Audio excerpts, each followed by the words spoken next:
il est 7h54, Maxime Switek. Les départementales sont dans moins d'un mois et les Verts ont choisi cette fois-ci de s'allier beaucoup plus souvent avec le Front de gauche plutôt qu'avec le Parti socialiste, leur allié traditionnel. Il y en a un qui ne comprend pas du tout ce choix. Bonjour Danny Cohn-Bendit. Bonjour Maxime, j'allais dire Thomas. Mais non, bonjour c'est Maxime, Danny. Pourquoi êtes-vous en colère? Pourquoi est-ce que c'est une grave erreur pour vous que les Verts s'allient avec le Front de gauche plutôt qu'avec le PS? C'est-à-dire que je ne comprends pas très bien les Verts et je ne comprends pas d'ailleurs ce qu'ils pensent et ce qu'ils font en ce moment. Enfin, Europe Écologie, les Verts. Vous avez d'un côté ceux qui lorgnent avec le gouvernement, qui veulent rentrer au gouvernement, et au départemental, vous avez quand même une majorité de départements où, et comme vous l'avez dit, les Verts se sont alliés au Front de gauche, fascinés par la pseudo-radicalité, parfois arrogante, mais souvent et toujours mégalomane d'un Jean-Luc Mélenchon, qui se rêve en croisement du grec Alexis Tsipras, Syriza, et de l'espagnol Pablo Iglesias, Podemos.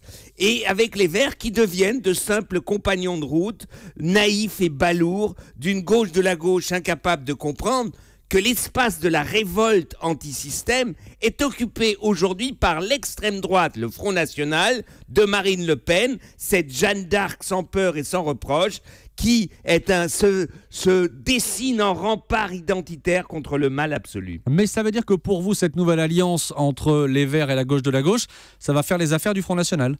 Exactement, parce qu'il faut savoir que dans un tiers des départements, le PS va disparaître au second tour et que les Verts après vont redevenir, enfin Europe Écologie tout penaud, ils vont devoir appeler à voter le PS ou l'UMP contre le Front National. Donc c'est une stratégie inutile et désespérante avec le Front de gauche. Danny, imaginons que vous ayez réussi ce matin sur Europe 1 à convaincre vos amis écolos. On va dire que c'est trop tard, on est d'accord, pour changer d'alliance pour les départementales.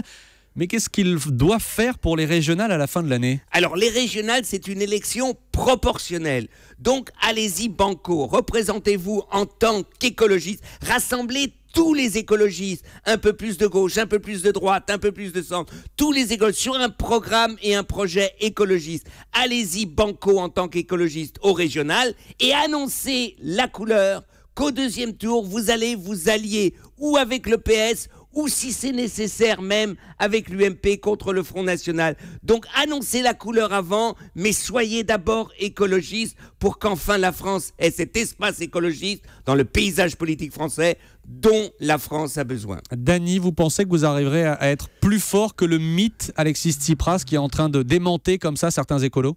Oui, parce que le mythe Alexis Tsipras, si vous voyez un peu ce qui se passe aujourd'hui, il doit faire de la réelle politique, comme tous ceux qui font de la politique. Vous voyez qu'à un moment, il est contesté à gauche, à sa gauche de la gauche. Il y a un Mélenchon qui s'ignore à la gauche de Tsipras, et ça continue comme ça. Il faut arrêter les mythes. Ça ne fait pas de la politique. Il faut qu'il y ait un vrai projet. Le projet écologiste est différent du Front de gauche, est différent du PS, est différent de l'UMP. C'est que comme ça, après, qu'on trouvera la force politique et morale de faire des alliances. Et j'ai retenu, Danny Cohn-Bendit, que vous avez décrit les Verts en compagnons de route, balourds et naïfs de la gauche.